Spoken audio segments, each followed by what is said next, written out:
Another mystery death in Russia. A space chief becomes the fourth senior official to perish in a matter of days.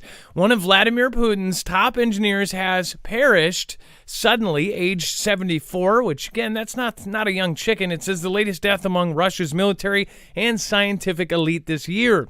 Vladimir Nestorov, who designed the Russian Angara rocket, was accused of massive embezzlement just before he perished at age 74.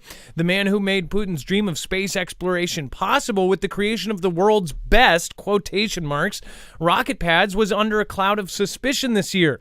Formerly the director of Russia's prestigious Kurunachev Center, Nestorov was the brains behind the Angara rockets, which Putin hoped to use to pioneer Russian space travel. It said that Russia's first manned mission to the moon is in development off the back of Nestorov's designs, but later in the years of his life have been dogged by allegations of fraud and embezzlement. The criminal case was first launched in 2014 and led to him being detained and under house arrest. Putin's authority accused him of pocketing more than 57 million ruble, I believe, as part of the crime. But his embezzlement case hadn't reached court at the time of his death. Well, I'm sure a lot of guys in Russia don't reach their court case. Will probably reach, 50-story balcony, but they won't reach their court case. We'll talk about this and much, much more. In fact, I believe this is number 4 in just this week that we have talked about, perishing mysteriously. And there's tons more. It's a live show, so stick around. We'll be right back right after this.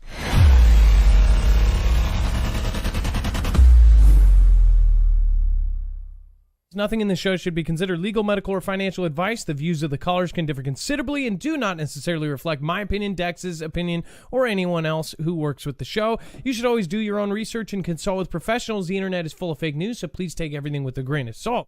If you have not already, it helps us out if you end up going through any of our affiliates, and it helps you out if you end up protecting yourself against cybercrime.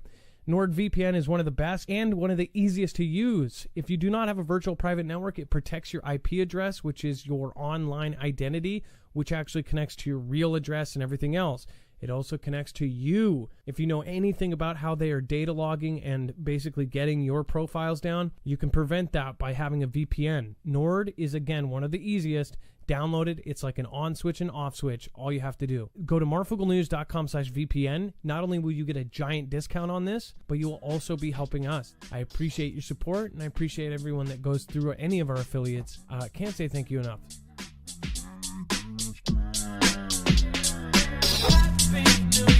It's almost here. Thank you for spending it here. Happy New Year. It's almost here. Thank you for spending it here. Happy New Year. All right, what is going on, guys? I hope everybody is pumped up, and Happy New Year. Tomorrow is New Year's Eve. It's going to be a wild year next year.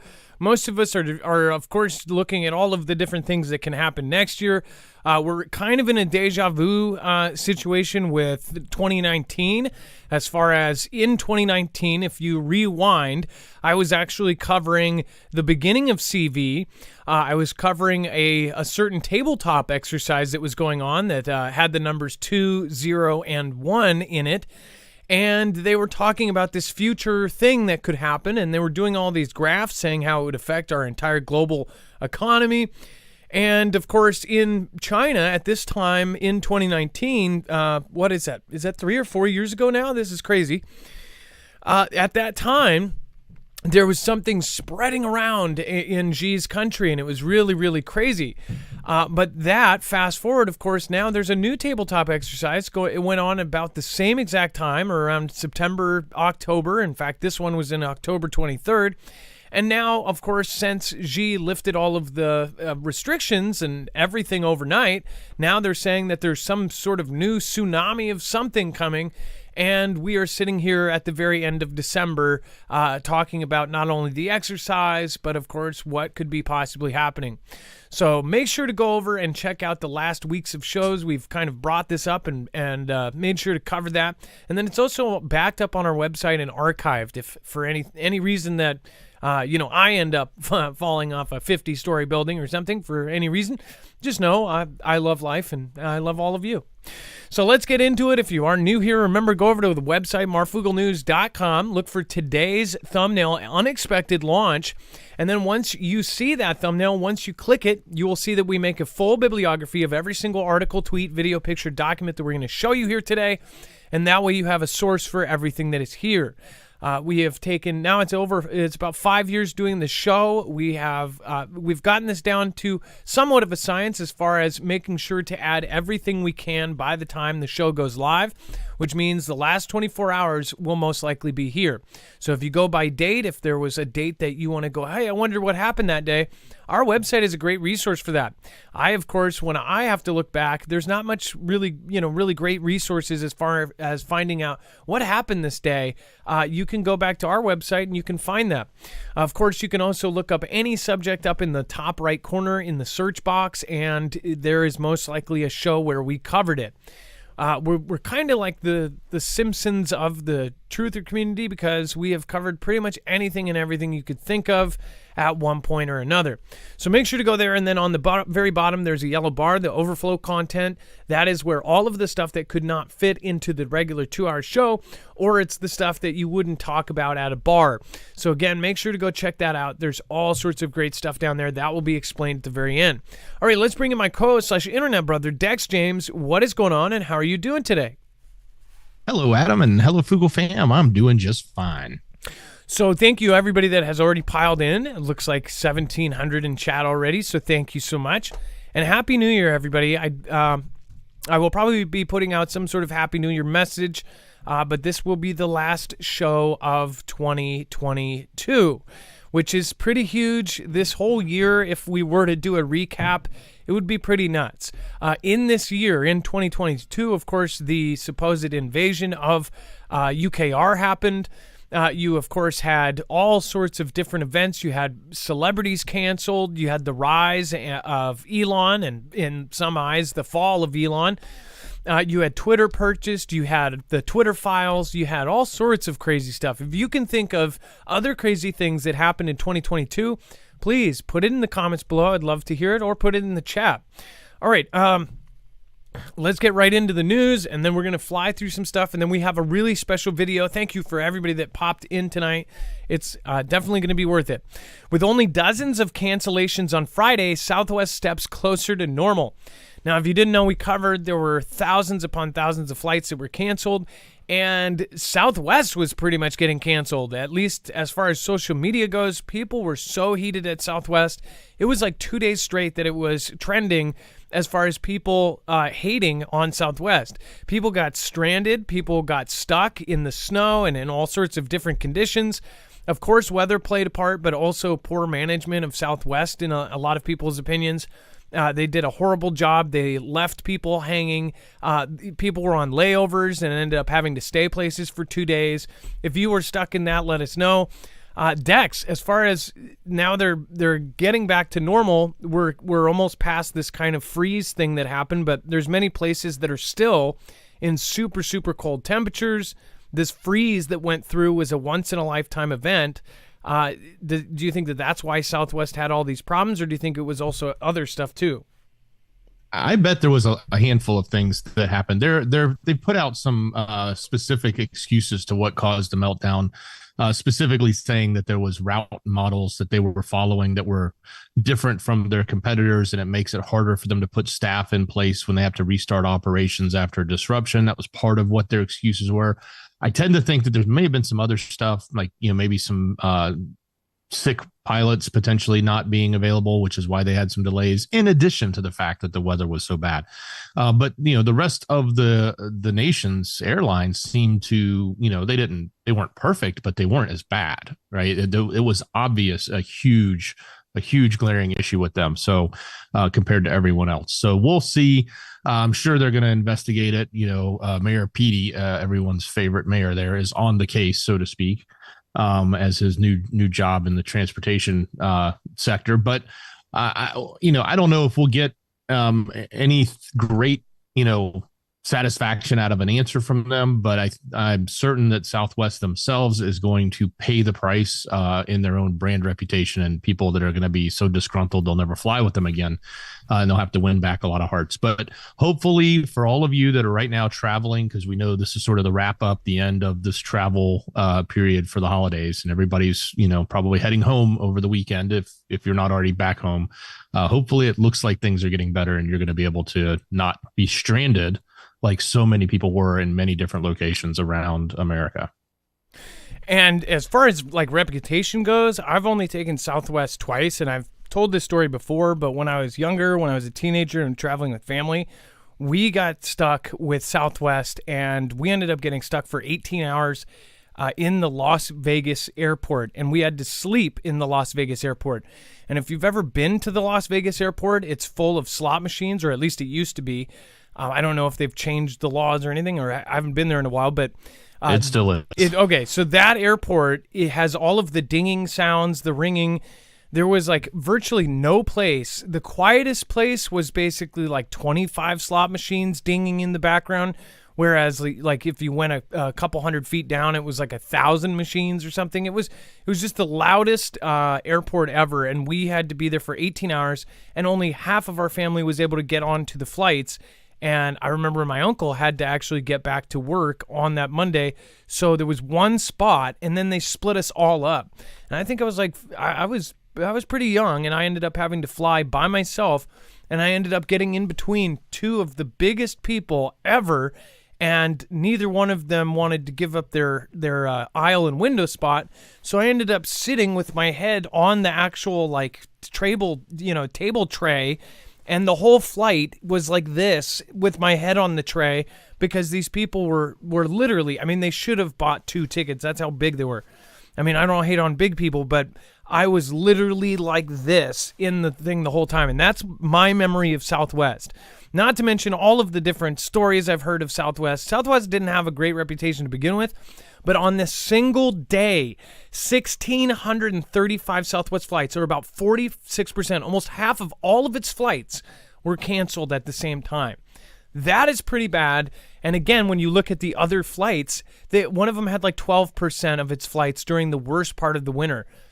So it's kind of, I don't know. That's pretty unexcusable, but who knows? Maybe the weather play. They always come up with some excuse, but they did say this. They said, "We know that even our deepest apologies to our customers, to our employees, and to all affected, this disruption only goes so far." By the way, employees were screwed over too. Employees were left places. They didn't have hotels. They didn't have anything. Employees, there were stories of employees staying on the streets. People had to try to call family members and try to get couches to sleep on. And that was just their employees. So... And then Twitter employees using own toilet paper offices stink after Musk cuts janitors. Okay, so they are just coming up with all sorts of stuff about this. They're trying to find anything they can to make Twitter and Elon look bad. But to me, it just seems kind of like petty as far as the stuff that they're going. If they are bringing their own toilet paper, I'm sure that these people are getting paid very handsomely to do so. For the $2 toilet paper that they have to bring in or something. I don't know. I don't see it as being like they're trying to make it this dystopian like office space where people are chained up and being, whipped or something. That's not the case. Okay. They may not get catered food in house anymore, but I'm sure that they are treated like normal employees. Now, compared to anybody who has ever worked at a Wendy's or Jack in the Box or McDonald's, I'm sure the people that work there are like, God, they're really just complaining. When you're talking about if you work at any of those places, yeah, I have, and you know that you have people like doing the most horrid things in your bathrooms ever, and you have to use those bathrooms too. So there's much worse conditions just working in a regular restaurant than they have in this dystopian Twitter office. It says some of Twitter's remaining employees have reportedly begun bringing their own toilet paper, which is a rumor. That's probably BS, to the office as Elon Musk implements sweeping cost-cutting measures. Now, I don't know what to say about Elon. Of course, there is plenty of reasons and ways to connect him, including the recent connections with that he was possibly invited to be part of the YGLs, or the Young Global Leaders Club thing, and he said he turned it down. Which, if you are one of those, you're probably one of the big bad people in the world. But it's hard right now for anybody to say that he is that the Twitter files wasn't a good thing, that all of these things wasn't a good thing. I've pointed out that maybe all of these Twitter files, the things that are being done, may actually be able to drive lawmakers to have an excuse to then further kind of pinch down and clamp down on social media like this and anything else, and say, hey, we can't just let them say, free speech and talk and give their opinions. It's dangerous, right? That is maybe the evil reason. But it's pretty hard to say that you can't see that he's being attacked, just like when T-Man was attacked. It's like media is going after him nonstop. And it's like one thing after another. They say, oh, people are sleeping on cots, that people aren't eating. They're working 24 hours straight, which, by the way, these people are getting paid. And I'm sure 10,000 is probably low right now. 5 or 6 years ago, what some of the simplest programmers and things were making $10,000 a month. They're probably getting paid $15,000 to $20,000 a month. This is something that's unimaginable to any of us. It's like, if you are making that much, good for you. But when you are working any normal 9-to-5 job for minimum wage, that's something unheard of. Most people are making enough that 75% of what they make pays just the rent, and then you have to figure out car insurance, health insurance, everything else, and it just doesn't work. So as far as many people can see that the media is going after Elon Musk, and that is why most people, it's hard not to root for the underdog, especially when you are in this community and you see people getting knocked down, tried to get censored and things like this. We always root for the underdog. Even sometimes the underdog is wrong or saying things that nobody agrees with, but you're like, well, but there's always that wall of like, that shouldn't happen. Dex, do you think it's really this bad at Twitter's office? I mean, even if it is, it's not like these people aren't paid extremely well. There's probably some layer of exaggeration here, but there definitely is a big layer of truth. One of the things Elon has said specifically is that Twitter is basically an airplane that is flying straight towards the ground. You have the engines are on fire and there's no controls. And so he had said he is trying to cut about $500 million in non-labor expenses, and that includes not paying rent. I think they've moved from 4 floors in their building and condensed everybody into 2 floors. Obviously dropping different things like the janitors and other types of services. Now, for those that, don't necessarily understand what may happen in a big company like this, he is more than likely canned the company that was the janitorial contract because he wanted to renegotiate it and probably not pay an exorbitant amount and or hire someone else. But during this lag period, everyone's going to complain and say we have to bring in our own TP. But that's a little silly in my opinion. Like you said, I mean, go work at a restaurant and guess what? You are the janitor. It's not like there's a janitor. You have to clean the bathroom. So, quit crying and take your paycheck and be happy. You guys have great brains, and that's why you're working at, a company like that and getting paid top dollar. So, well, they're not used to quit whining. They're not used to cleaning their own toilets and stuff. If you work at a restaurant, it's like somebody did some horrible things in the bathroom. Okay, let's get the janitor. Oh, wait, you are the janitor. It's like you don't have somebody to do it, or maybe at night, but if it happens during the day, you got to clean it because customers have to go in there. Sorry, I've had to deal with, like, specifically, it's burned in my brain. It will never leave. I am scarred. I wake up sweating and screaming at night from Jack in the Box. Okay, so just deal with it. Clean up your pee-pee. Okay, thank you. And I'm sure if it's all Twitter employees, it's not like people are just homeless people are in there doing their thing. It's probably not that bad. And then huge UFO-shaped clouds spotted in California desert near Palm Springs. So, by the way, recently there have been an uptick in crazy sightings. I know because I'm getting tons of pictures and videos, and normally those go to Mr. MB333 or somebody else, and And people have been like overflow. I think it's funny because I can know when he's overwhelmed because people are like, hey, I can't get my video. I always send it to this guy and he never responds, or he must be overwhelmed with a ton of sightings, because then it overflows and they go, oh, send it to him then. I'm like the thrift shop Mr. MBB3. So they send it to me, and I try to show as many as I can, but man, there is a lot of sightings right now. It was Tuesday afternoon like any other, and people wandered through the pathways of the living desert zoo and gardens in Palm Desert, peering at the yellow-footed wallabies and taking in the succulents blooming in spite of the arid landscape. I love these, by the way, when they do these, like, this is like Writer 101. They have to put in the feeling in the air. It was brisk and it was misty and it was lovely. It was a New York day, and that is until they looked up at the sky where there was a large flying saucer-shaped cloud that loomed over them. It was a dead ringer for a jean jacket, the UFO in Jordan Peele's summer sci-fi hit Nope, or at least screenwriter Brian Lynch, Minions, The Secret Life of Pets, thought so. It says, so he did that anyone in their right mind would do, sharing the photo with the filmmaker on Twitter. Now check this out. This is pretty cool. It is definitely a weird cloud. I'm sure scientists would come up with some sort of weird phenomena with the lower and upper wind tunnel or something that makes this. Have you seen something similar to this? Dex, when you saw this, what does it look like? It kind of looks like a boat.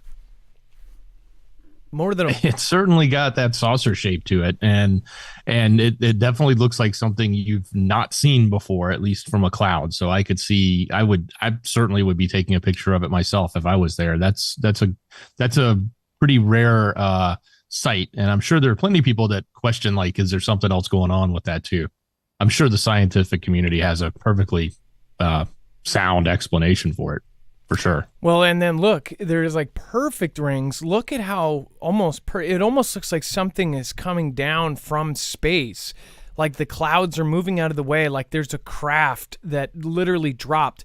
What's kind of freaky here is the darker part here. Like there's almost something darker in this. I just watched the newer, maybe it wasn't. No, it was one of the Superman films. It was the first one, the Man of Steel of 2013. And they had the craft that he came in was this oblong craft. This almost looks like that straight out of the movie. If you saw this, would you be freaking out, or would you say, oh, that's an oblibulus cloud. It happens every 444 years and it's completely normal. I don't know. I'd probably think that it's kind of odd. And then, of course, South Korea's unannounced rocket launch causes a UFO scare. This is what would scare a lot of people. And I thought what's crazy is I've seen a lot of these videos of the different rockets. I don't know if you can see this, but the trail of this is actually like a rainbow color. It goes from like green to red to orange to yellow and then to white. And then, of course, it goes to the big cloud. Now, when this happened, by the way, it was unexpected. It said that South Korea's military confirmed it test-fired a solid-fueled rocket Friday after its unannounced launch triggered a brief public square of a suspected UFO appearance or a NK missile launch. So some people freaked the heck out, went directly to Twitter, said, is this basically... did they just launch a nuke? What is going on? If you can imagine being in the situation that they are in right now with things getting launched at their country, artillery shells and then missiles flying over several countries, it would be kind of freaky. It said the defense ministry said in a statement that the rocket launch was part of its efforts to build a space-based surveillance capability and bolster its defense posture. This is right after NK said that it had better surveillance capabilities with their own satellites. And now they're basically saying that they're firing back. It said it didn't notify the general public of the launch in advance because it involved sensitive military security issues. It says a twisty tendril of a vapor to a white to red ombre could be seen shaking behind the bright white light in parts of South Korea's sky Friday evening. South Korean social media and internet sites were abuzz with the messages by citizens who said that they saw a soaring object, rainbow-colored vapor trail, or other mysterious lights. Some also posted photos and videos. It says, what is this? Is this a UFO? I'm scared. They literally said, I'm scared. said one Twitter user. Another said that they suspected it was a North Korean missile launch and worried about a war. Others suspected it was a drone light show or a supernatural phenomenon. So one thing, though, is as far as if you go back to this picture, this would be freaky if you're sitting in your apartment and see this out your window, or if you're sitting in traffic and you see this, that's pretty scary. One thing I always think of, though, too, is like, imagine if all of the countries ended up citing something like this, and you start wondering if maybe this is a Noah's Ark, like they're going somewhere else, they're getting off planet or something. You never know. Dex, when you first saw this, what did you think it was? I mean, it looks like the Trident missiles or the things that we've seen off of California. It looks almost like that. I just never seen the rainbow trail on it like that.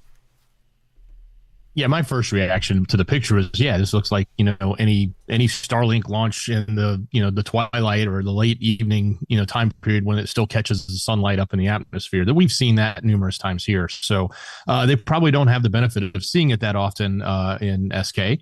And given, like you said, the tension that's going on right now, anything in the sky above them, I think would be pretty freaky. So, I can totally understand where they would be coming from. It's also a little frustrating, I think, that they did not announce something like that and let the public know until after the fact. But it seems like that could have been something they could have, pre-planned a little better. It wasn't necessarily, something they couldn't have told everybody about. Yeah, as far as what a cool picture, though. Whoever got this picture with the two buildings like that on either side, as somebody who, dabbles in photography, that's a freaking awesome shot. Lost Lobo says, use this to pay for a roll of 8-ply for the office to use in place of the single ply, LOL. On a serious note, thank you guys for always keeping us updated on news. Lost Lobo, thank you so much for supporting our channel. Again, we are independent, so we're doing this on our own. So thank you. And then Andreas Binder says, thank you guys for an awesome Marfoogle year. You did an excellent job, and I wish you all the best for the new year. Much love. Andreas Binder, thank you. And thank you for sticking around. I believe you've been here for more than a year now. Desert Nurse, thank you so much. Reverse fiction, basically the truth. Happy New Year, Marf, Dex, and family. Thank you. Again, Yobi, thank you for popping over to for YouTube. I know you're usually over on DLive. And then Desert Nurse again. Jaws Wolf, thank you. Heath Spear, thank you from Australia. And again, Zenwin AZ, Joseph Newhouse, FG, Machina Opus, Kush Monster, B-Real Beast, Matthew Michael, Vic Santiago, Kiwi Last, Tristan Early, Kevin C., and, of course, Prosperity 12, thank you for your support this week. Along with Free Life Task, Magic Lambert, KT Cleans a Lot, and Little Bear. Thank you, everybody. We appreciate it. And thank you for 2022. You guys are awesome. And seriously, thank you, and thank you for sticking around. More importantly, though, make sure to share our stuff out. We're about to show you a special video, but first, I do want to remind you, if you haven't already, if you do want to support independent media and get yourself prepped for anything, make sure to go over and check out marfooglenews.com/energy. The energy solar generators, which there are several devices for whatever needs you might have. These are built like tanks. They're absolutely silent, which means you're not going to have anybody from 3 blocks away knowing you have power. In fact, you could be 3 feet away and not know that one of these is running. These are solar generators, so they can plug into solar panels, which you can put out on your lawn or in your window and end up getting power from the sun. Unlimited energy. And again, what it does is it then puts it into the battery banks and you can keep it. So when you have power, you can actually charge these things up, get them fully charged, and then just have them ready to go. The one on the top is the X2. This is their brand new unit that competes with all of the built-in ones. So everything is included. The battery is built in. Again, this unit is actually amazing because of its charge cycles. Essentially, you could run it for 16 years straight from full to empty and keep recharging it over 16 years every single day, and it would still have 80% capacity on its battery life. Because it is lithium, as you know, if you've ever had anything lithium, over time the battery can degrade. Basically, this is a lithium ion phosphate technology, and it can last a very, very long time. So that's if you're using it every day. If you're not using it every day, of course, it's going to last even longer and even longer. So even if you do use it every day, it will last a couple decades. If you're using it sparingly, I'm sure this thing could last 100 years if you take care of it. Make sure to go over and check out the Flex 1500. This is the system I already have. There is a wait list on all of these products because as the lithium comes in, they make the product and they ship them out. So if you want to get your name on one of these, make sure to do it as soon as possible. Again, this is the Flex, so this is actually modular like Lego bricks, and you can expand it up to 96 batteries, but you really only need 1 or 2 for most purposes. People can get away with 1 because you always have that next day of power coming in through the sun. But again, if you have 10, 15 batteries for a whole big mansion of a house or something, you can actually store up a whole lot of power. And a long time. And even if you were in a situation where you didn't have sun for a couple days, that's where it would come in handy to have extra batteries. But again, go to marfooglenews.com/energy to get a huge discount. They sell packages of all sorts of cool stuff, all sorts of cool mods, and it is the only solar generator you can get an EMP shield directly made for. They make a custom EMP shield for the in and out of the DC and AC on this unit. All right. We have a special video for you. I'm going to get this loaded up here, so 1 second.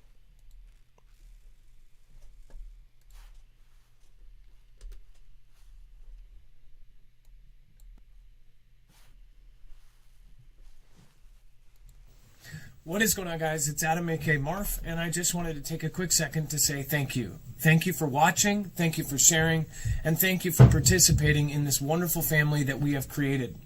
All of the friends that have produced their Christmas videos, I want to thank you, and I want to thank you for taking the time to do so. 1 second, guys. Don't know what's going on with that. Hold on. Huh.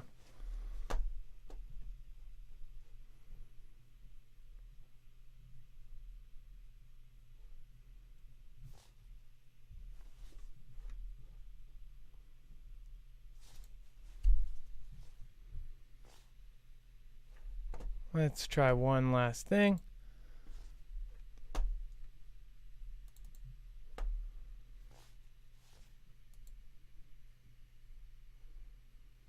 Okay, 1 second. I'm going to make sure that we got this right before we...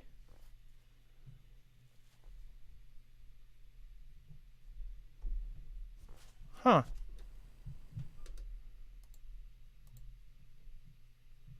There we go.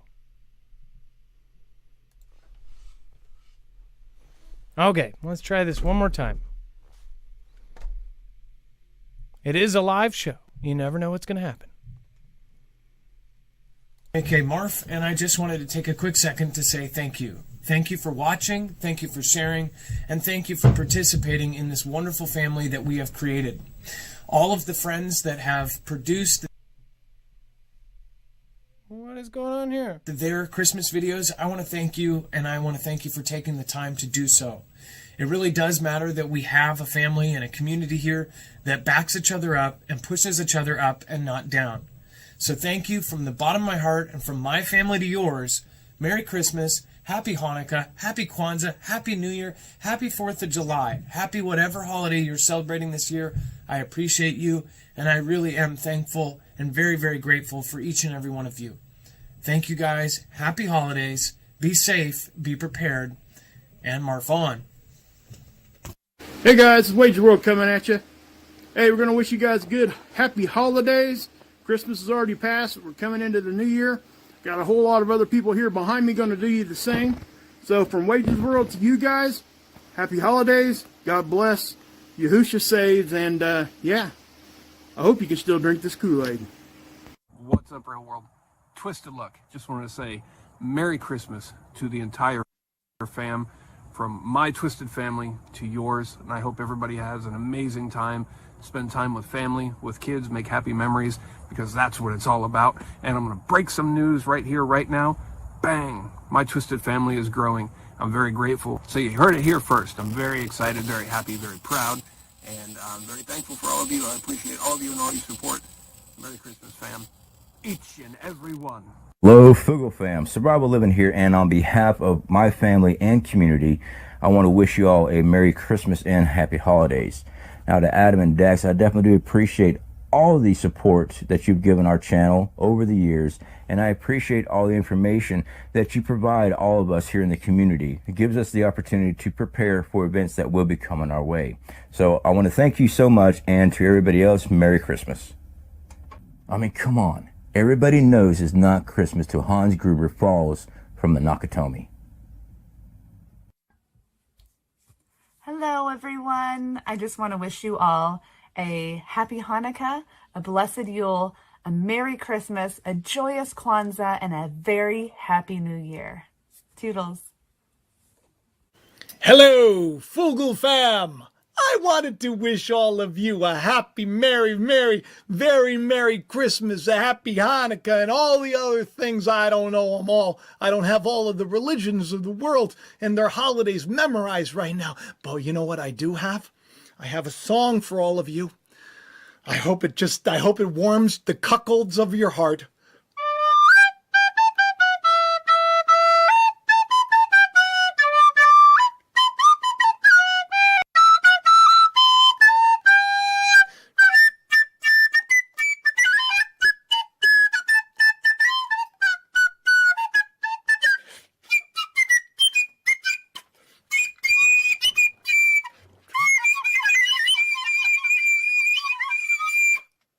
Merry Christmas.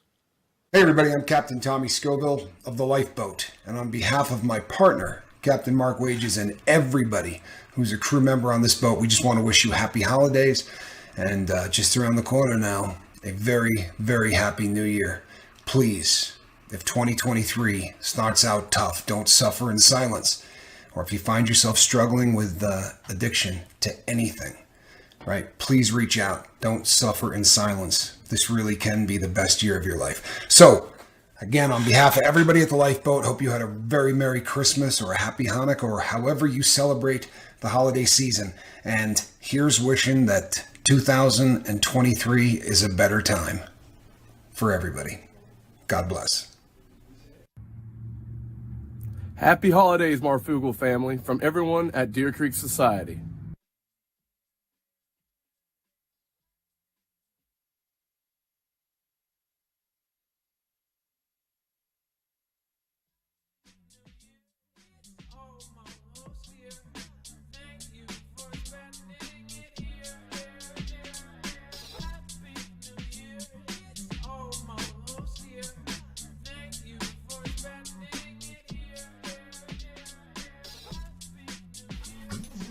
Hey everybody, Jammer here. Just wanted to say have a Merry Christmas and a Happy New Year. Please be safe out there. All the Marfoogle family and friends, have a great one. Stay warm. This time of my life, what the holidays mean to me, it's all about reflecting on memories of the past, of all the time that I've spent with my family and friends, and all of the good times as well as the bad, and think about everything I'm thankful for and all of the simple things that I appreciate, and also all the lessons that I've learned for the future and how to do things better, and most importantly, to enjoy the time that you get, which is minimal and fleeting, with those you love. So spend it wisely, love hard, and enjoy everyone, including your furry buddies. Look at this guy. Isn't he awesome? Merry Christmas all, and a Happy New Year. What's up, guys? It's Dex, and I just want to wish everyone a very Merry Christmas and a Happy Holidays, and I hope that you're staying warm with all of this horrible, blistering winter weather we're getting right now. So just be safe. Hope you're getting to spend lots of time with your loved ones and everyone that you care about, and enjoy the season, and wish you all a very Merry Christmas and a Happy New Year. Merry Christmas, everyone. Have a great holiday and a happy, healthy new year. Pip, pip, cheerio, crumpets, scones, beans on toast. Sending all my love from the UK. Merry Christmas, Happy New Year, God bless. I love this family, Adam, Dex, Mach, Stu. It's so windy out there, I'm swaying around. I wish each and every one of you a very Merry Christmas and Happy Holidays. Merry Christmas. Happy New Year early, happy holidays. From yours truly, Trinity. Red or blue pill. Ha ho. Come with the frog here. Come with me. And see the world. Anyways, I am so glad that you are here with me and with all of us right now. And I hope that everything that you possibly need or desire is coming to you, because I am sending it your way. All that I can do. So, humongous hugs, high fives always, and good vibes, because I think you're freaking awesome. So don't forget it. You are amazing. Thank you to everybody that ended up participating in that. And if you did not guess, the the one on the stilts is Life is Better on Stilts. And then the gentleman with the dog, somebody asked, that's Rip Curl Readiness. I believe he said it, but if he didn't, that was Rip Curl Readiness. We had Jammer, we had Trinity, we had Ilea, we had, of course, Deer Creek Society, all sorts of great, great people. And, of course, I don't think anybody will forget Jacob's part. I wonder if Jacob ended up showing up tonight. I don't know. A lot of people thought that we wanted to make sure that we got in everybody that wanted to get in. And I'm sure there were a couple people that missed out, but again, it won't be the last. Thank you, everybody. And from the bottom of my heart, thank you to the Foogle fam. Thank you to all of the creators around. And remember, over on marfooglenews.com/friends, you can find almost every creator that was a part of that.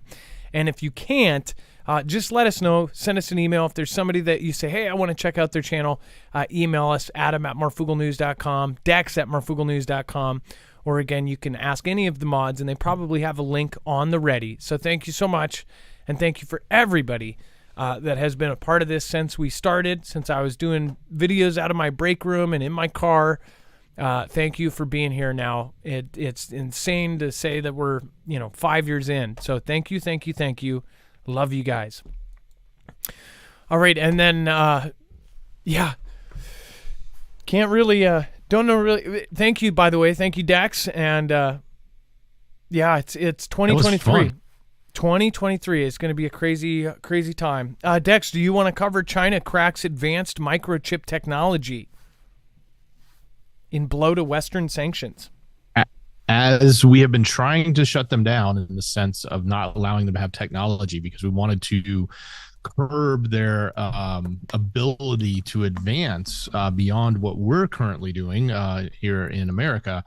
It seems like they are still making great strides, and I guess a patent has revealed something that Huawei had done in advanced chip manufacturing to achieve some specific things that they've never been able to do before. So, we put the curbs on a lot of the exporting of the chips, exporting of certain types of technology that were the advanced microchips that were pretty much would be used in, things from AI all the way up to supercomputing.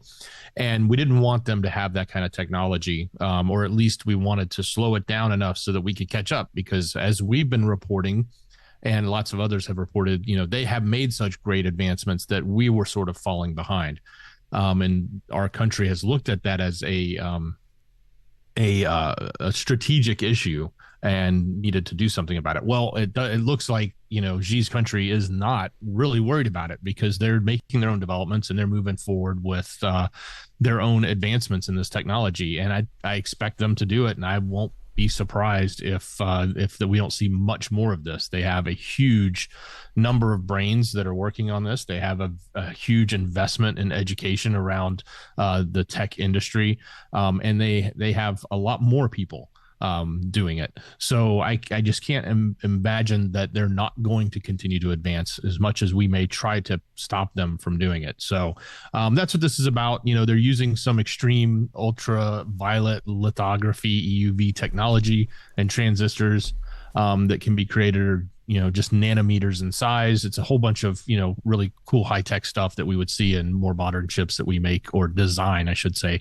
We end up making them elsewhere, but we design them here with our technology. So they're making some big strides. And this is, again, one of the things we've always said, keep an eye on them because they're going to keep advancing. By the way, as far as we're not going to be able to, I think in half of our government that they're trying to help China succeed, and that half is not public about it. I did want to remind you, it was taking a second to load this, but I wanted to make sure that everybody knew Wages World put that Christmas video together. He edited it. So make sure to go subscribe to him. At the end of the show, I was going to pull him up and make sure to go over and get everybody over there. If we can get him to 60,000 subscribers in the next week, that would be awesome. He deserves it. He is a good guy. He also helps out with the lifeboat, which is helping people in recovery.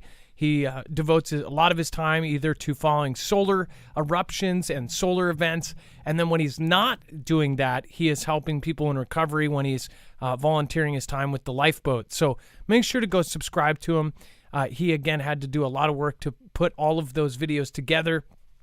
So make sure to go over and say hello or say thank you or say hello to him. He is in the chat tonight, so make sure to say hello and thank him for his hard work.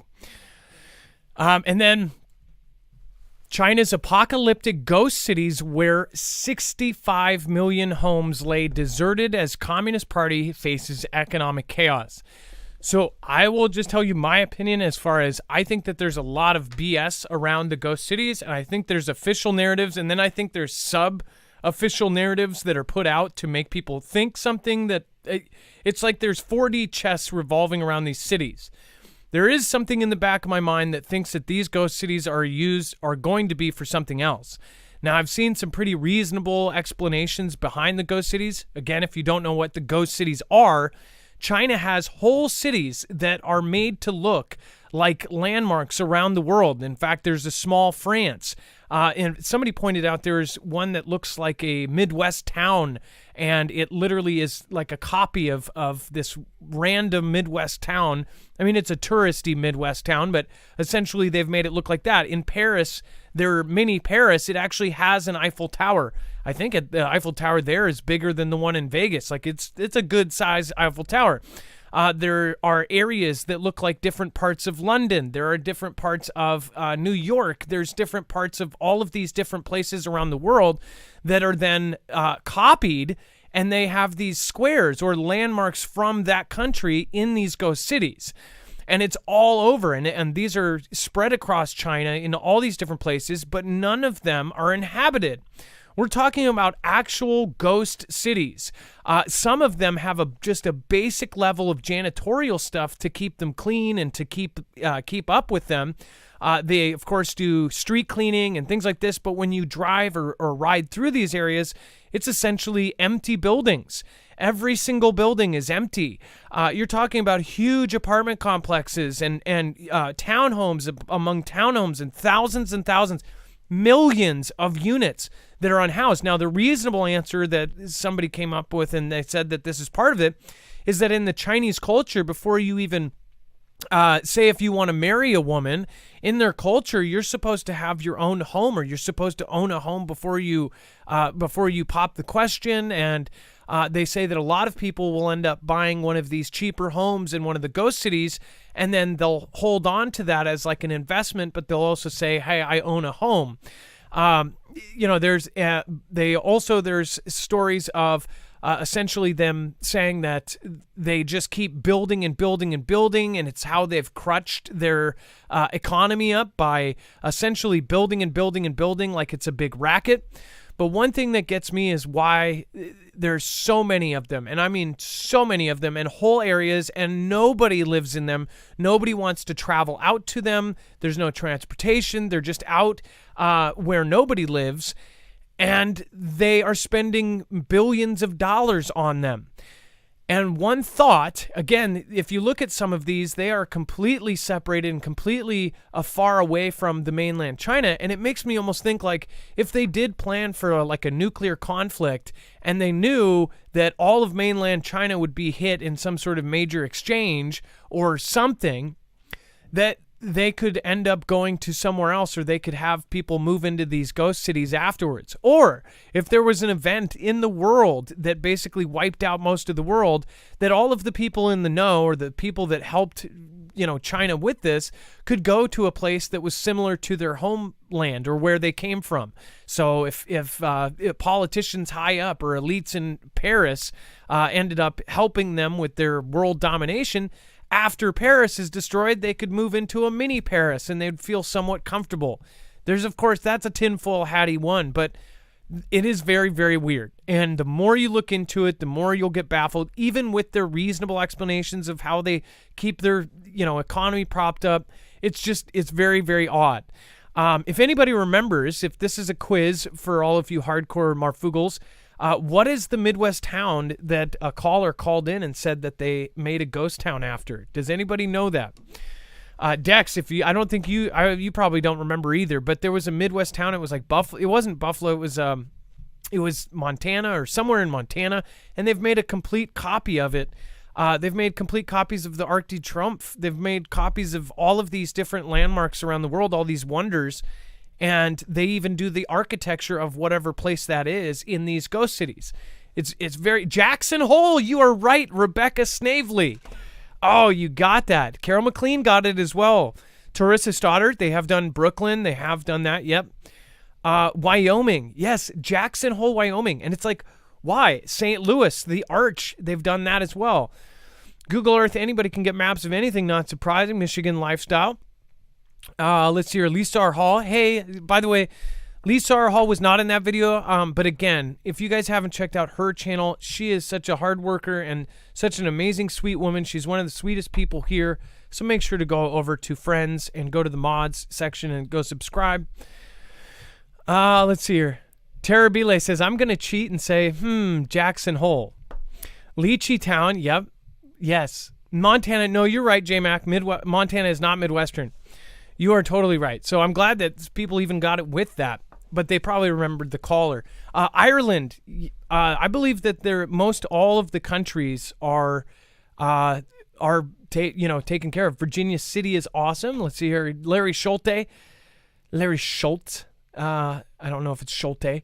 Jackson Hole is a Republican hideaway vacation spot. Makes you wonder, right? It makes you wonder why they have made a copy of that. Do you see what I mean? Joe, the White House also. Yeah, that's kind of freaky. What if the whole world was destroyed, but China... You know how people talk about Australia? Say if an asteroid hit, people say like, Australia and New Zealand might be the last places on Earth because of their geographical area. What if it was actually parts of China were actually going to be the safest place on Earth?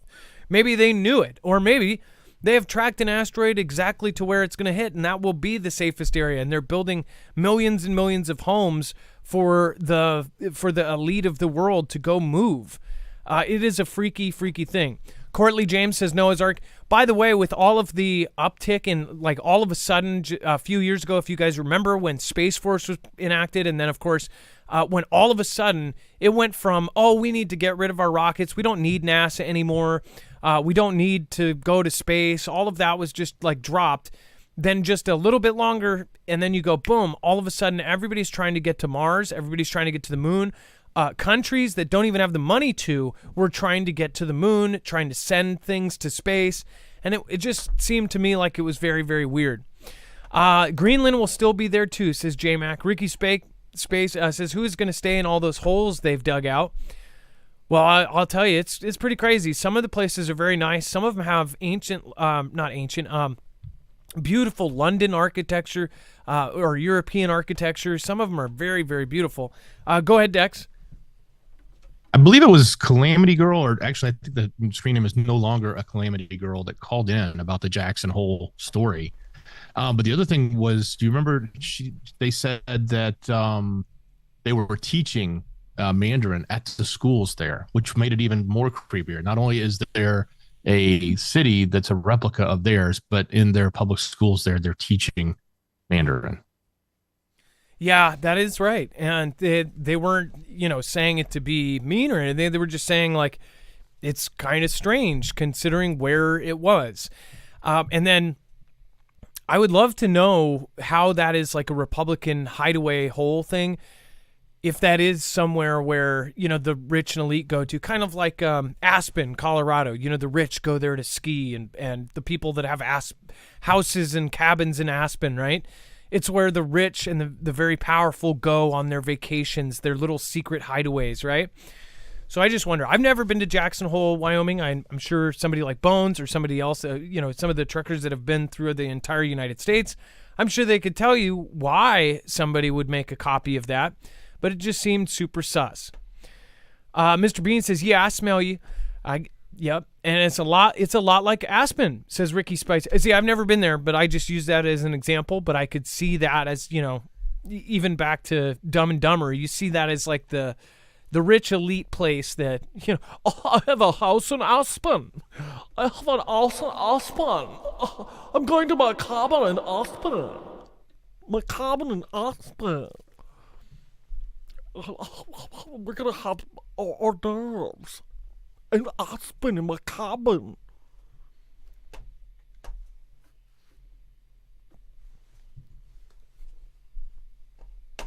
How's your Aspen? And for some reason it's like German. I don't know.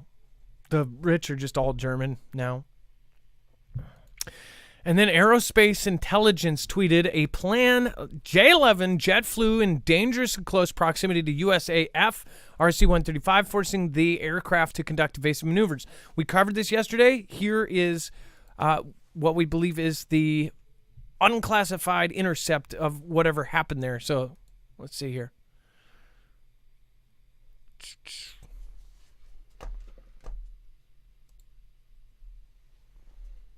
And I don't believe.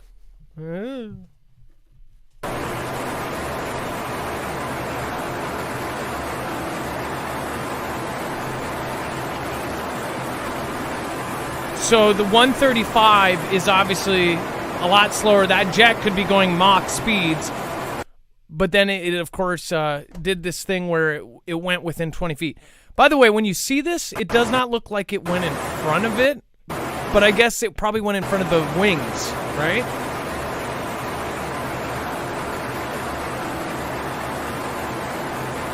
If you just pause it right there and we'll zoom in, that is their jet coming close to our U.S. Air Force RC-135.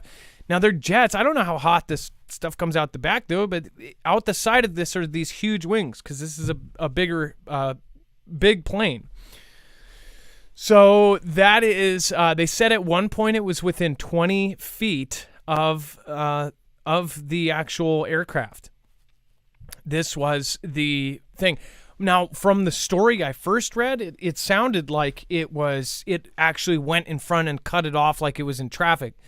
Dex, is there another video of it actually going in front of it, or is this is technically in front of it, right? This is what they released, the unclassified portion of it. I don't know if there's more. If it did, the story certainly sounds like it did a lot more, and that doesn't appear to be 20 feet in that picture, at least to my perception. But it certainly could be. Nobody's got a measuring tape out there. Well, it could be 20 feet because they could be taking the video from the back of the craft, and it could have been up and closer to the front. The wings could be where the people are videotaped. I don't know what window this is looking out of. If you've ever been in an RC-135, let me know. Where are they even taking this video from? It looks like it's out a window, right? That looks like a pretty big window. What kind of... Yeah. So, or is that on the outside of the aircraft? But yeah, not something, it's not...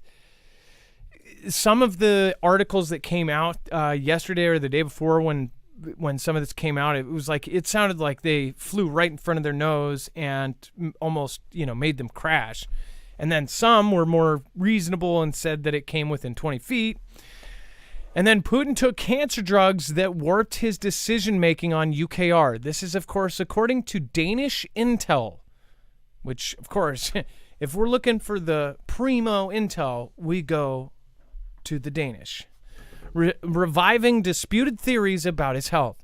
Dex, do you want to cover this? This was actually put out by Business Insider based on Danish intel.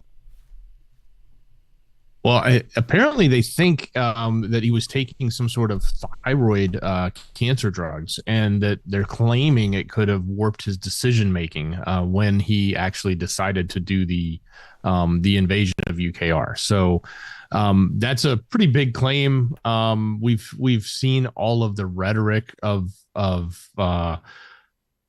statements coming from all the different media outlets and the different people that are against him, that are all making these claims that he's mad, or his decision making is, crazy, or they call him Mad Vlad, they call him Crazy Vlad, they've called him all these different names. So it's like sort of being ingrained in us for the last 6 months. What we're supposed to think of him.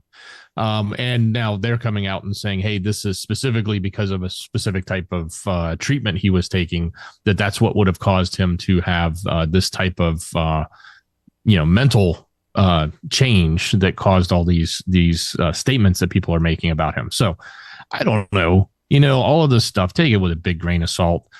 We've seen plenty of pictures that look like he's, in bad health from time to time. And then we've seen video of him, sprinting down the steps in Belarus to get off the airplane and skipping the last step and just going, doesn't look like he's sick at all. Then we hear reports that, they've got a poop collector that goes around with him when he travels to other countries and, brings his bodily stuff back to his country so that nobody can capture it and analyze it and look and see what kind of health issues he has. So there's always these crazy rumors going on with him, and that this just adds to the layer. So was he on these drugs a year before the invasion when he did the practice for it and put 160,000 troops on the actual border? It was this whole year and he was just out of it the whole time. I don't know what, but this is again in the Danish newspaper Berlingske, and it just sounds like it's their version of it. It trickles down from the big top of the pyramid, and it's all the media is putting out the same kind of thing, and it doesn't matter what country you're in. If you're in especially if you're in an allied country, you're getting the same kind of stuff. Now, before we talk about his inner circle is frustrated because Russian president doesn't know what to do with the conflict in UKR. This is just all opinion, and they want to let you know, they want to make you think that he is just doing horrible. He's totally failing. He's out of missiles. Yet yesterday we had a 120 missile strike, in the middle of our night. It's like, come on. There's a lot of BS out there. Before we cover that, I do want to remind you, make sure to go over and check out EMP Shield. If you do want to truly protect your vehicles against an EMP or even a CME is a coronal mass ejection, and that will happen in our lifetime. It happens on average every 140 years, and it's been about 150. That is a Carrington level event that would essentially now, during our technological age, could put us back to the Stone Age. It could knock out our entire grid. When that happens, hopefully we will be fixed up and not as vulnerable. But right now, if it did happen, we would be pretty screwed. There's a way you can protect yourself, and that would be to get an EMP shield on any car, truck, ATV, motorcycle, ham radio, house, whatever you have. They most likely have a device that can protect it, including these solar generators by Energy. They actually make a custom EMP shield for the Flex 1500. You can go over and get one, and the easiest one to put in is definitely the car. It takes less than 15 minutes. You do not have to have any mechanical knowledge. It is very, very easy. Follow a literal 10-minute guide, and you have yourself a protected car. Go to marfooglenews.com/EMP. Not only will you be protecting yourself against EMP, CME, and lightning, but you'll also be purchasing a 100% American-made, veteran-owned business product that will protect you and help independent media at the same time. You get $50 off per device, and once you use that code, that automatically gives you the $50 off on all devices per device. and it stacks on top of any sale they're doing. So make sure to go always check out around Christmas time, around all of these holidays. There's always sales going. Make sure to utilize our code to get that extra $50 off or a guaranteed $50 off. Again, marfooglenews.com/EMP definitely helps if you are outfitting multiple cars, or if you've got to do, if you have a 4-car family, definitely want to utilize that. Same company helps outfit agencies like DHS, DOD, and again, we were with them before they got all these big contracts. At one point, we did not know if we were still going to be able to work with them because we didn't know if they were going to keep selling these items to the consumers. Once they got those huge government contracts, we didn't know if they would physically be able to provide for consumers. They used to be handmade in a one little building in Kansas. Now they are growing and they continue to grow. So get yours while you can. marfooglenews.com/EMP. And then Inner Circle is frustrated because Russian president doesn't know what to do with the conflict in UKR. I don't want new people to be confused. I'm not pro-Putin, but I also am super frustrated myself with how people are underestimating Russia. Before this event and before the media heavily pushed that he's mad, he's crazy, he's incompetent, that he's an idiot, that all of his troops are 60 years old and have walkers and they're walking in with 100-year rifles and 50-year-old tanks and they're out of missiles and they're scraping things off the street to throw. Before all that, we realized that this is a major superpower. It was number 3. It goes U.S., China, then Russia. These guys had more of a budget. They had half of their GDP into military every single year. They have been preparing for a World War III contingency plan, basically saying, they have always thought that there may be a thing with the U.S. for years and years and years. So to believe that they did not prepare and every single year put half their GDP into military and only make 500 missiles for a 10-month war, then that I feel is really ignorant and just not looking at what they were before this.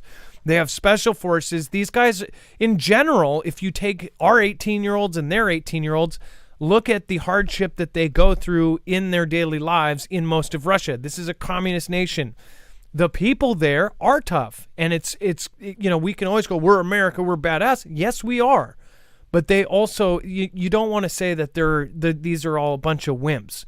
Okay, nobody thought that of Russia ever, and the people that fought Russia know that these guys are tough men. In fact, the soldiers that went to war with or against Russia knew that these guys were tough guys. In our history books, you can see that U.S. soldiers respected Japanese soldiers after the war because they realized they were tough. These were tough people. They were people that had resolve.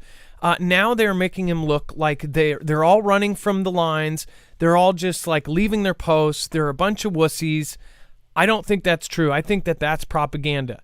So what do you guys think? Let me know. Convince me otherwise. I would love to know that we're going up against a bunch of wimps that are just going to run when they see us. But I don't think that, it's exactly that way. Now, I do think that we outweigh Russia. If we went one-on-one, the only way that it would be equal is with nukes, right? But again, their ally is China, and China is quickly catching up in a lot of areas. China is now the largest navy in the world. China is rushing to get to the largest air force in the world. And if you say, well, our stuff is superior, well, our stuff is only superior if we can keep our information locked down and not have China steal the plans for our stuff. If we have a superior jet that's, a generation ahead and can outmaneuver everything, it doesn't help when you've been shipping out U.S. military parts to China to make our advanced military parts, which our military was literally doing for a couple of years and getting caught doing it. But then when they hack our system, they get into all 5 military branches, they take our blueprints, and they make the exact same thing, then we're in a little bit of a pickle. So what do you guys think? Let me know. Dex, what do you think about as far as doesn't know what to do and then what they're saying about it? Well, this is kind of crazy. They're saying that because he has canceled a speech that is like a state of the it's not a State of the Union because it's not a union there, but it's a state address that happens on New Year's Eve. Because he canceled that means he doesn't have a plan. And if he doesn't have a plan, he can't speak. But that's kind of doesn't make a lot of sense when we just covered a huge speech from him about the conflict and about their investment, about how many military members they expected to grow to, how that they were going to spend an unlimited amount of money to get, to these different levels and achieve certain things. He went through a great deal of information. It may not have been a battle plan, so to speak, but it was certainly a presentation, and he spoke. So I don't know that the conclusions they're drawing here really don't, it's easy to pick one little thing here and one little thing there and say, well, that means he doesn't have a plan and he can't speak on it, so he's going to hide. That doesn't necessarily mean that's true. And, especially when we look at the evidence, like it was only a week ago he made that big speech. So I don't know why they're worried about him not having his New Year's Eve speech. So I don't know. But, it's all Gando, coming out of the words of or the brains of whoever's writing this. This is coming from, I believe it was Washington Post. So, take it for what it's worth. And it's coming from, people that say they have inside information and opinions about what's going on over there. But none of it is actually factual. It's all conjecture. Yeah, and they could have just moved that speech. Maybe they felt pressured to do that speech earlier because everybody was up in arms about what was going on. They might have moved that speech a week ahead and said, well, we've just got to get this out. In that speech, he admitted they made a lot of mistakes, and they said that they're basically going to write a blank check to fix them. So maybe he doesn't have a plan. Who knows? But it also could be a sign that they're about to do something even bigger. If the president isn't even showing up to do speeches, maybe they think that something is going to happen to him. Maybe they canceled it because there was a threat. We don't know. And then Kremlin showing cracks as Putin fires another general, British intelligence says. It's always coming from one place or another.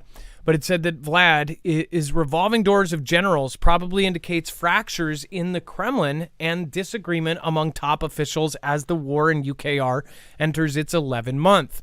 It said the continued churn of senior Russian officers probably reflects internal divisions regarding the Russian Ministry of Defense's future conduct of the war. The British Defense Intelligence updated stated on Friday.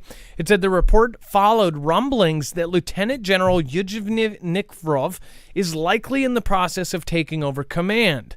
Now, that's not exactly a good thing. The one thing I heard about this guy is I believe this is the one that's pro-nuclear conflict. So not exactly good, if that is the guy correct. And I'm not 100% sure, but I remember that Nikiforov name. It says Nikiforov previously served as the chief of staff as Russia's Eastern Group of Forces, meaning he would have had a hand in planning and executing the disastrous attempt to advance on Kiev in the initial phase of the invasion, according to the British Ministry of Defense. The report also noted that Nikiforov is at least the fourth commander in the Western Group since the start of the invasion, replacing Colonel General Sergei Kuzlev, who served for only 3 months in his role. If you remember. So with what is happening there, they say it's a revolving door. We don't know what exactly is happening. Might be putting yes men in these positions. I don't know. Maybe they're changing plans. Maybe plans have been changing every week. We're not too sure because of all of the ganda that's coming out of both sides. We don't know what is truth, but I would say go with your gut. And our main purpose here is just to let you know people should be prepared for worst case scenario and hope for the best. Russia says it's extremely concerned by UKR missile downed over Belarus. Dex, do you want to cover this? And then again, we've kind of brushed on this, that anything like this could be an excuse for Belarus to jump in. Exactly. We covered this yesterday in the sense that Belarus said, hey, we don't know what kind it is. We think it's one of these two S-300s, and it's in our country. And this happened during that big barrage that went down from Vlad into UKR. Well, now we've got the Kremlin coming out and saying that they're extremely concerned. So now they're layering on their opinion on this, saying that this incident that causes extreme concern, not only for us, but for our Belarusian partners. So this is what we said. This could be an advanced or something that will advance the tension, so to speak, with Belarus, and bring about a potential involvement from them more so than they're already doing. We know that obviously they're participating in the sense that they're offering land and space and troop movements and equipment movement through their country. All of that is happening, but they've not actually engaged with their own military in the conflict. So this could be that precursor that sort of sets that up, or at least it could be one of many things we'll see that will lead up to bringing them into the fold. So we'll see what goes on, and we'll update you as more information comes in. But I have a feeling Belarus has always been part of their plan for this. Lukashenko just met with, of course, Vlad, 2 weeks ago or something. Lucy Jake says, I haven't missed a show since the creepy coffins guard at Wally World. I'm a next day watcher, but wanted to say thanks for all the hard work you and Dex do to bring us the news with the bibliography even. Love to all the Foogle fam. Friends are everything. Lucy Jake, thank you so much for the massive support. Thank you for the $50 super chat.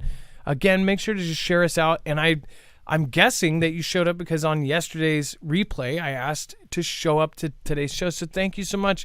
Thank you for listening to that. Thank you for making time. Thank you for, I guess, taking time out of your day to watch us live. I appreciate it. Thank you, thank you, thank you. And then Vic, thank you, says Adam Dex Mods and Marfiosos says, Happy New Year. Get prepped physically and spiritually. Spiritual warfare is real, and 2023 is going to be wild. Jesus is king. I just want to point out, this is...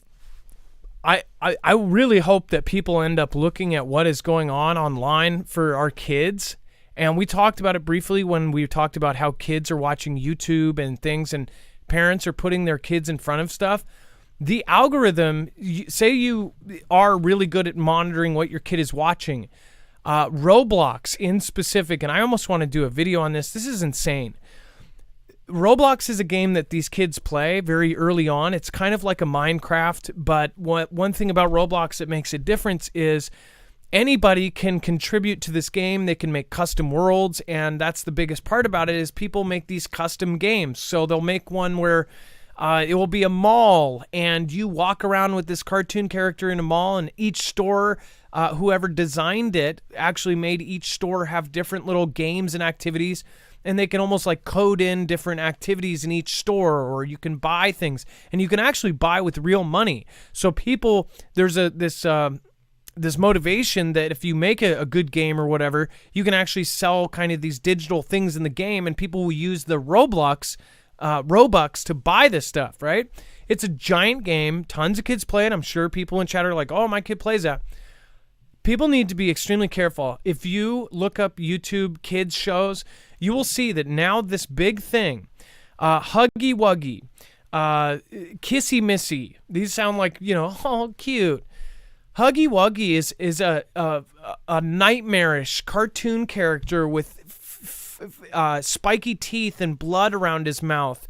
All of these kids' characters that these kids are watching now, Rainbow Tree Friends has always been an adult cartoon that they do, like where it shows like a squirrel all cute on a tree, and then somebody walking up, another cartoon character walking up with like a 10-inch, knife and going and cutting it off, like stuff like that, or a cute little bunny in the street, and then a car runs it over and splats it. Like, this is the kind of disturbing stuff that we know about that.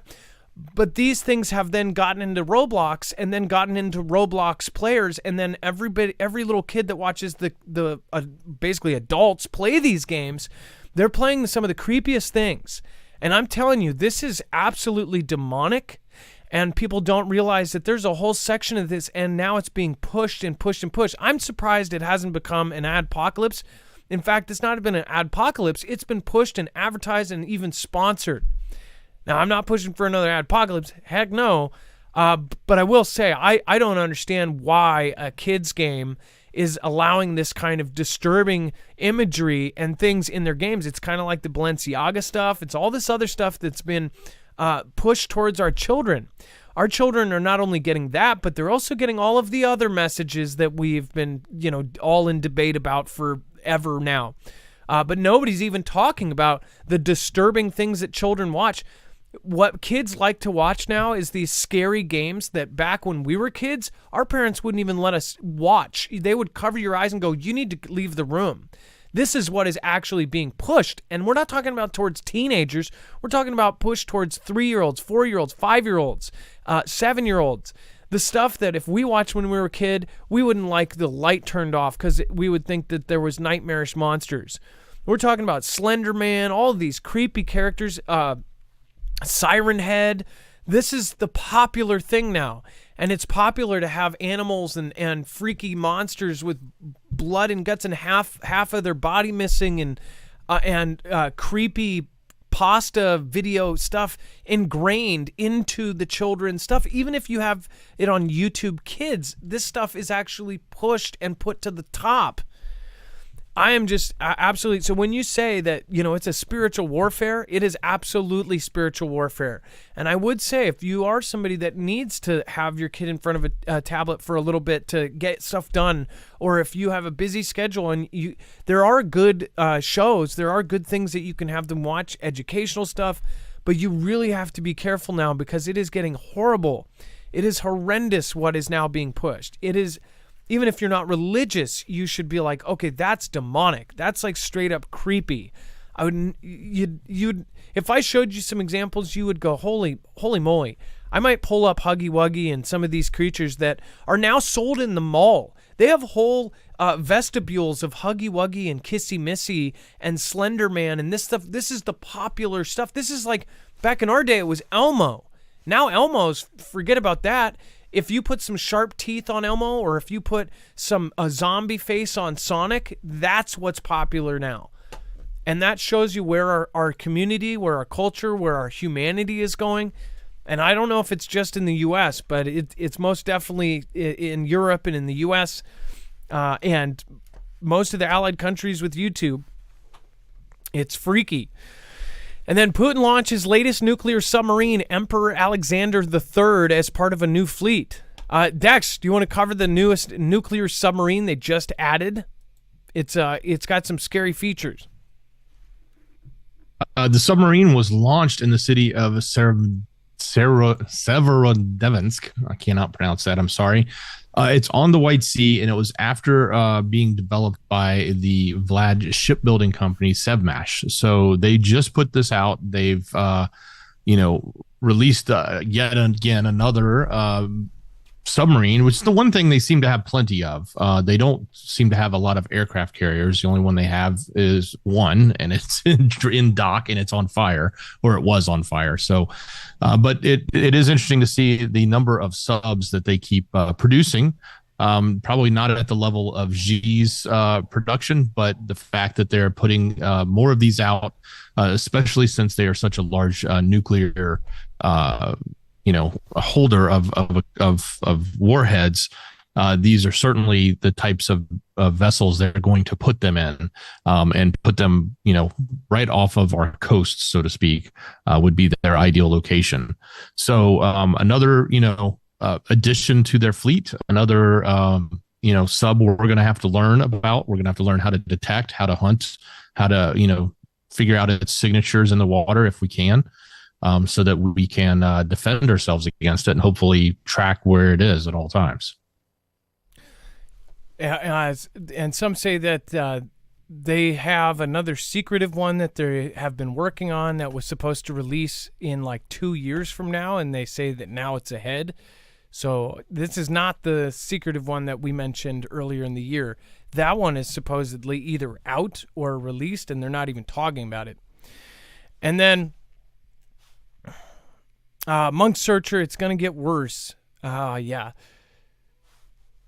Well, I hope we got to just have faith and keep going, just taking every day as we can. And then officials say Bolsonaro may have left Brazil for Florida. Man, it looks like everybody's moving to Florida. If you're not familiar, Bolsonaro had a very similar in fact, even the media was covering him very similarly to T-Man, our previous president. Says the Office of Brazil's vice president says he has become the acting president in an indication that President Jair Bolsonaro has left the country. An official document says that Bolsonaro may be headed to Florida. It says Bolsonaro's political nemesis, leftist President-elect Luiz Inácio Lula da Silva, is inaugurated Sunday. It says the press office of Bolsonaro's vice president, General Hamilton Mourão, confirmed he was acting as president, that would happen while Bolsonaro was traveling, meaning that he wouldn't skip the inauguration in a break with Brazilian tradition. It said Brazil's official gazette says several offices were given permission to accompany the future ex-president to Miami between January 1st and January 30th to offer advice, security, and personal support. According to flight tracking websites, the Armed Forces official airplane left the capital of Brasilia around 2 p.m. local time for Orlando, Florida. So what's going on there? Now, Dex, he has basically argued that whatever just happened there as far as how they picked their prez did not go, they don't believe exactly what happened there, right? Yeah, that's correct. And it's not just him. It's a huge chunk of the population there that was protesting. So there's a lot of turmoil over this one. And whether or not, I don't know what the actual facts are, and we'll never know, what did or did not go down there. But it's definitely contentious amongst the leaders, and it's contentious amongst the civilians that cast those things that you put in the box when you're picking your prez. So, yes, this is, and it's interesting that he's sort of snubbing the new one that's coming in. He's like, I'm out. I'm heading to Florida. I'm going to Disney World. I'm done. I'm going to Disney World, and you guys can do your inauguration. I ain't going to be a part of it. And mind you, this is happening all over the world where they're questioning what's going on with, who they're picking. One crazy part is a lot of the places in the world actually have the same exact system that was questioned. There's just lots and lots of protest all over the world, and it doesn't matter what language they speak. They speak Brazilian Portuguese, and they're basically in the same argument that we were back when T-Man back in 2020. I mean, this is happening all over the world. They're having problems with this stuff. So it kind of makes you wonder, is this a regional one-time thing, or is this some greater power at work here? It's very freaky to think about. If you don't have long-term survival food, make sure to go to marfuglenews.com/prep. You can get food that lasts 25 years. Again, you can get, of course, MREs, freeze-dried food that's going to last until almost 2050.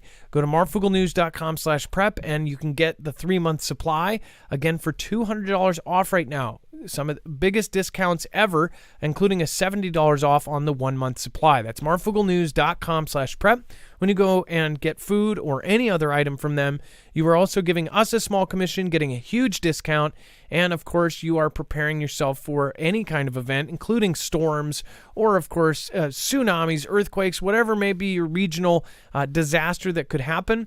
I would highly recommend having extra food and extra water. And then,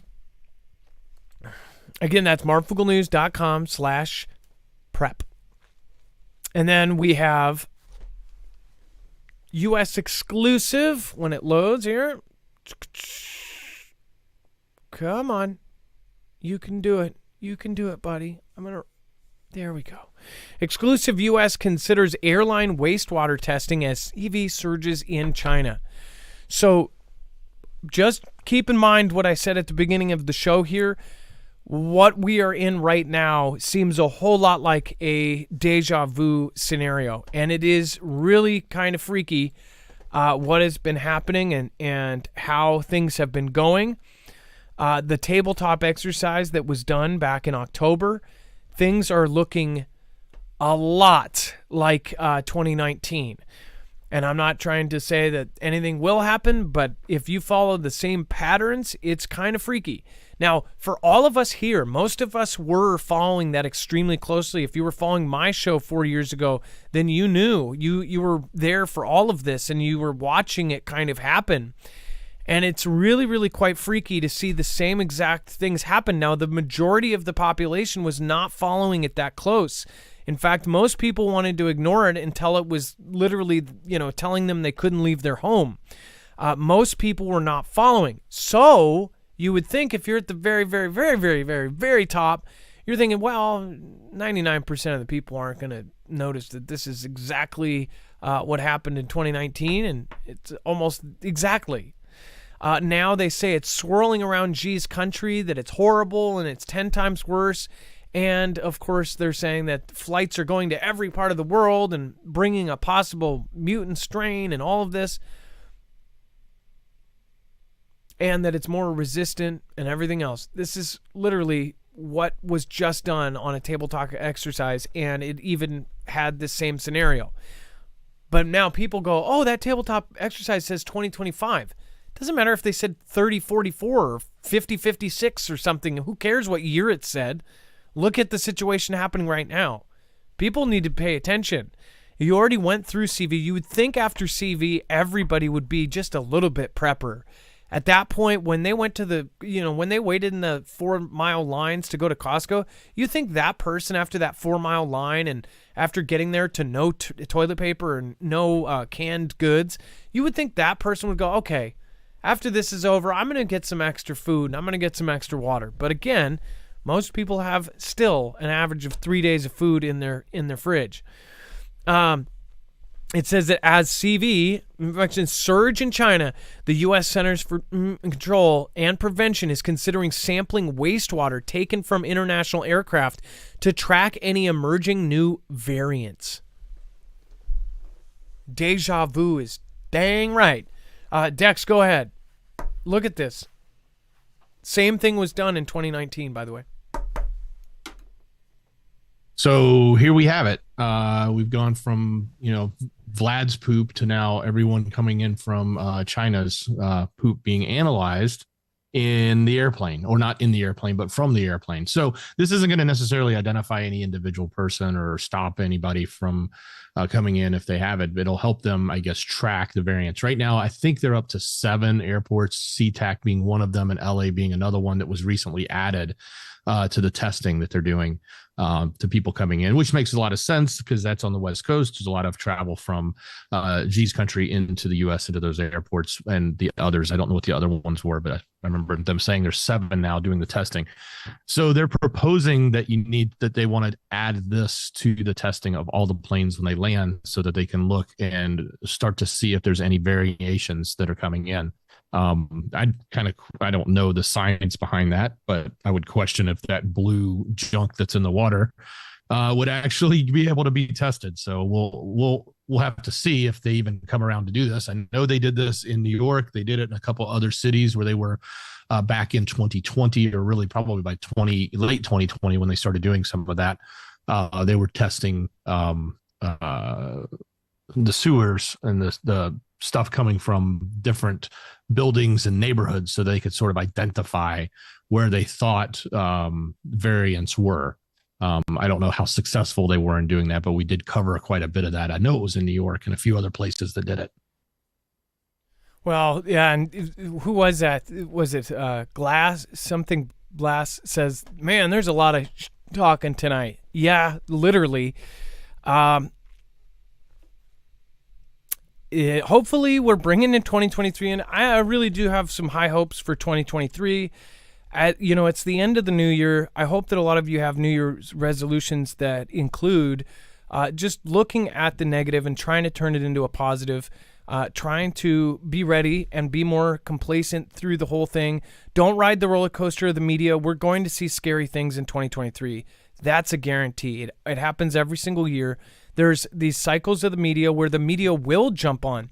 It's so funny, even though people don't believe CNN, MSNBC, Fox News, but when they see all of them cover all of the scary stuff, they will get freaked out. And it's hard not to, because everybody is talking about it, and subconsciously it gets into the back of your head. Even if you're the most complacent person, don't believe into the hype, those same people were sanitizing their cereal and doing all this crazy stuff back then. it will happen again. And when it gets scary, you need to be riding on a flat roller coaster at the very end of the ride before you get out. You need to be on that straight line. You cannot be complacent when, you can't be like, I'll prepare later. You can't be over down here, and you can't be riding the roller coaster up and over and freaking out all the time too. So I guess the best thing I hope that we are here for is to keep you on that straight line. And I hope that most of you are desensitized to the scary stuff, so you don't consider this fear-mongering and you're not afraid, and that you are taking everything with a grain of salt, that you are going by your gut. Follow common sense. Common sense has been this huge, huge factor into being able to live your life comfortably through all of this. We saw patterns before it happened in 2019. We told you, hey, this is coming. We told you straight up it was coming. I don't want to believe, and by the same patterns here, I should be going, hey, looks like CV is coming back with a vengeance. I haven't been there yet. I have not. I think it's more, it's going to be war, and that may be the thing that gets everybody in their house or something. I don't know. But right now, I do believe that we are heading into some bad stuff, and you need to be trying to be calm, stay sane through all of this, and that's why we have all of these great people around. We should be pushing each other up. Please try to push everybody up in chat. If you are coming every night to our shows, try to push everybody up. Try to tell them have a good day. Try to actively do this, and I promise if everybody else is doing this, they'll do it to you, and we'll all be feeling better throughout this entire next year. And no matter what happens, we have each other's back, and we take it seriously. This might be your little internet getaway, but also realize there are some really, really good people here. Let's all try to do a better job next year of keeping positive through all of it. Speaking of keeping positive, very positive guy, very great guy. Willing Witness says, love you all. Thank you so much for your support. Willing Witness, if you're still here, I hope you still are. I guess one of my New Year's resolutions is that I've just been so busy and so all over the place, and I wish I could have met up with you already. I hope you're still local. I want to meet up with you, and I'm so sorry that we haven't yet. And then KT Cleans a Lot, Happy New Year. Adam and Dex, thank you for all you do. Don't forget the mods. KT Cleans a Lot, love you. Thank you so much. Neil Nelson, thank you for your support. Thank you for supporting Independent. And then Machina Opus, Happy New Year. Hoping 2023 is a good year for all. I do as well. Dex, let's go over the web-only content. We've got a lot of crazy stuff in there as well. We certainly do. And real quick, I want to wish everyone a happy new year. And as we welcome in 2023, I want to pray for peace, prosperity, and good health for all of you in the Foogle fam. And I hope that this new year that's coming up is going to bring opportunities for you both personally and professionally, and that we all continue to support and lift each other up through any challenges that may come our way, because I think 2023 is going to be a challenging year. So, but let's hope it's not. And if you are looking for the rest of the story, and that's what you're seeing on the screen right there, it's the rest of the story, head over to marfooglenews.com, click on the thumbnail for the show, or open up that show notes link. It's in the description. It'll take you right here. Lots going on. So the McCluskeys are in the news again, and apparently the judge wasn't so good with them this time. So you can get an update on that. If you don't know who, what's his name, the Home Depot co-founder, Bernie, oh man, I just lost it. I should know him because he's a local guy here. I gotta find his name now. Bernie. He's the Home Depot co-founder. He had Bernie Marcus. Gosh, I don't know why I couldn't remember his name. Famous guy here in Atlanta. He has some pretty interesting things to say. If you haven't already heard, he's got a big statement around socialism, and specifically about what he thinks is going on with the world today and why we're struggling. And then, of course, the media is coming out and attacking him and aligning him with, things that they don't like to talk about, like T-Man and stuff. So that's covered. That's right there. If you want to see that story in greater detail. I think the guy's 93 now. He's been around for a while. Updates with FTX. Apparently, he cashed out another $684,000. They're saying, and I think a lot of people are starting to lawyer up and try to force him from taking any more money from a little bit of money maybe left, because I think a lot of people are looking for their paychecks, and I don't think they're going to see anything from this guy. Lots of additional updates going on about, for those of you in Alabama, you're going to love it. You got a new 2A rule going in there that you can now carry without a permit. For those of you who didn't know, Andrew Tate has been arrested. That's all blowing up all over the place. You can find out that. Also, updates with T-Man, updates with a little bit of the political stuff that's going on there. Steven Tyler, man, going back to the 70s, somebody is trying to make a claim against him. It sounds like they may have one. I don't know the full details of it, but if you're curious of what kind of claim that's going on there with a minor, that's in there, as well as even updates from about Zelensky and others. So we've got a whole lot. We put this together for every show for you guys. It's like the rest of the story. All you got to do is go there. It's everything else we couldn't cover, couldn't fit in the show, or some of it's just too hot for TV, so to speak, and something you wouldn't, as Adam likes to say, you wouldn't talk about in a bar.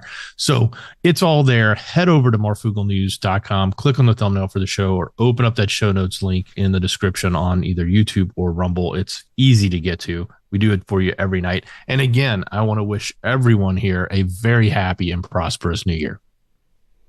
Well, thank you, Dex. Thank you for your service tonight. And thank you, Vicky K. Thank you for the diamond. Says, Happy New Year's, Foogle fam, Dex and Adam.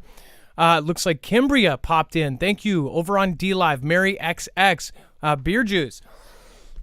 Zippy Moons, Skyhouse, Vault 1-1. I got stuck in the middle, and it was insane. Outlaw Josie Wales, thank you. Says, well done on the year, fellas. Peppy Soup, Vault 1-1 again. Thanks for your support. Thanks for popping in again. Jem, thanks for your video. I appreciate you. And then, of course, Poco Loco, Beer Juice, Vigor 92, Big Fish, Scooby-Doo Do-Right, and, of course, Lily Boo is celebrating her fourth birthday. Scooby-Doo Do-Right, the end is near, and Kelly 2334. Thank you. I believe that is actually very rare nowadays on D-Live, so thank you so much. For the Ninjet, says, Happy New Year, peace and grace to all, Adam, Dex, and mods and friends. Kelly2334, thank you for sticking around for years now, and I appreciate your support, but I more so appreciate your showing up. Again, there was parts of the year where you never missed a show, and I so appreciate you, and thank you. Thank your mods for keeping it a peaceful place tonight. Appreciate all of their hard work by going over and subscribing to them on marfooglenews.com/friends. You have lots and lots of great people over here. Lisar Hall, longest running mod. Jammer1, CJ Blaze, Chance Paladin, Bones, Ilea, Trinity did a great job on her Christmas video. Same with Ilea. Thank you. Wages World, RJL Harris, Rip Curl Readiness, all sorts of great people. Wages World, make sure to go subscribe to him. He did a great job editing that video together. Again, he needs to get to more people. He does a lot of really good hard work. So make sure to subscribe to him and him over on, of course, the Lifeboat. Him and Tommy do a great job. They're helping people in recovery. They're doing a great job, and they're definitely helping the community. That is for dang sure. All right, and then let's see here. Thank you, everybody, and we will see you next year. I will see you over on Marfoogle News. Make sure to head over there right now and subscribe. That's where I do all the short-form content. That's where I do short lives, short videos. If you're new here, make sure to subscribe and share these channels out. You are the only way this news gets spread to other people. So please make sure to do so. Love you guys. Be safe. Be prepared. And Marf out. It is now time for the shoutro. It's not an outro. It's not a shout out. It's a shoutro. In fact, the last shoutro of 2022. Shoutro.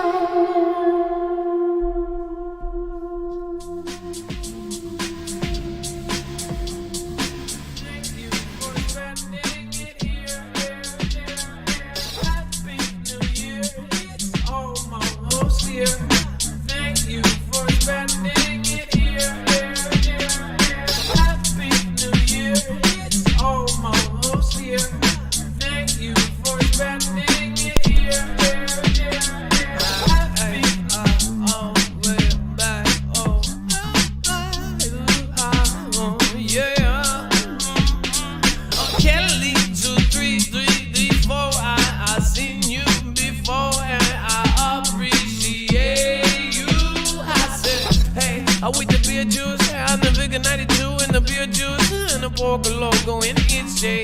562.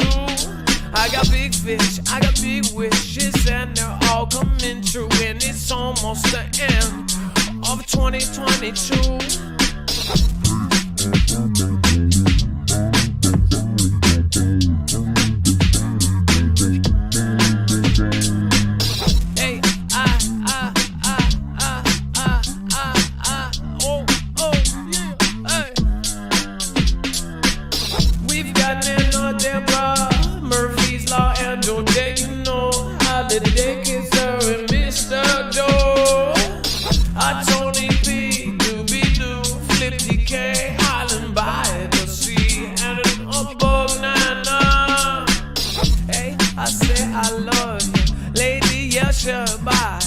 And Carrie Ray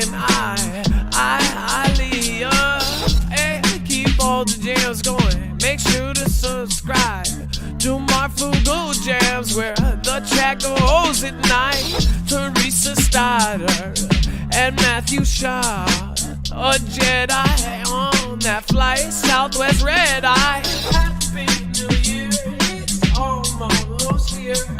Thank you for spending it here. Happy New Year, it's almost here. Thank you for spending it here. Happy New Year, it's almost here. Thank you for spending it here. I want to say thank you to my family who stuck behind me. Not only in the Foogle family, but my real family. Thank you so much. I love you. Love you, Miss Mark. I love you to my sister, who was always watching. Thank you so much. I love you. I got the Lady L and the Marvin Fun Time, Sunshine Quintana and Mr. I. Oh, now down with the Teresa's daughter and Mr. Josh Root and the Balala. Hey, I got hope on the harder. Oh, now gonna be on with the holiday. It's been a very Marfoogle year. I got Christine over and Black Sea over, and everyone loves you. I got old Laura Reed and old Dave Reed and the Pirates of Paradise Bar. I say a Happy New Year, it's almost here. Thank you for spending it here. Just Ruth, you actually remembered. Is Lady Liberty here tonight? DW Davis, way. I got J-Mac and the Peace by Mike who died. Catch you all on down tonight. And the Wolves 55. Hey, I've got the Black Sheep, Teresa Stoddard, and everybody heard. No more. Happy New Year, it's almost here. Thank you for spending it here. Happy New Year, it's almost here.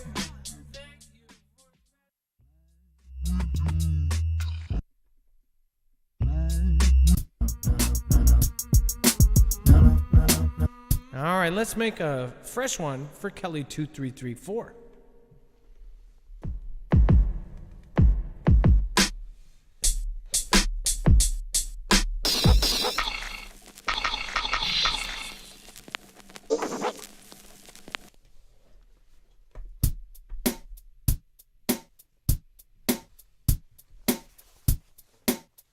Hey, turn up my headphones.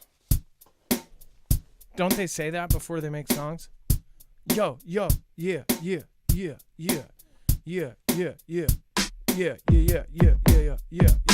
Turn up my headphones. Yeah, a little bit more. Some more headphones. Can I get some more headphones? Yeah. Headphones. Yeah, like that. Oh yeah. I got headphones. More headphones. More headphones. More headphones.